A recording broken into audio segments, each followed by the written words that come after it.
குயிசி என்ன பெரிய தியாகம் பண்ணி தமிழ்நாட்டுக்கு தமிழுக்காக போராடி போஸ்ட்டுக்கு வந்திருக்காரா? இன்னாருக்கு மகன் அதனால போஸ்ட்.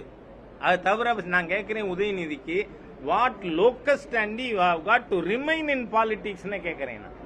அதனால நீங்க அதெல்லாம் தயவு பண்ணி அந்த பேர்கள்லாம் உபயோகப்படுத்தாதீங்க என்கிட்ட. ஏன்னா முழுமையாக most opportunist inexperienced incompetent person Udhayanidhi.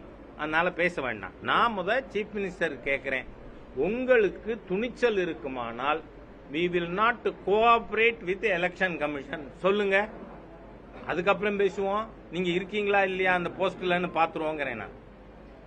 Udhayanidhi Rajendra சோழனா செயல்பட்டு வராருன்னு துரைமுருகன் பேசியிருக்காரு. வயசாயிடுத்து இப்படி ஒரு பதிவு செஞ்சிருக்காரு.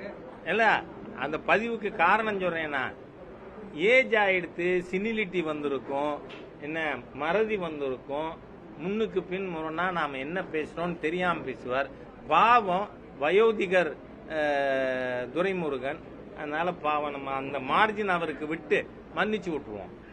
இப்போ தேர்தல் நெருங்கிட்டு இருக்கு. பாஜக கூட்டணி எப்படி சார் இருக்கு? ஏன்னா ஏடிஎம்கேவும் அங்கங்க செங்கோட்டையன் வெளில போயிட்டாரு. ஓபிஎஸ் நான் ஒரு விஷயம் சொல்றேன், ஏற்கனவே சொல்லி இருக்கேன். மக்கள், தமிழக மக்கள் எப்பொழுதுமே தெளிவா வாக்களிக்கக்கூடியவர். ஒரு விஷயம் மக்கள்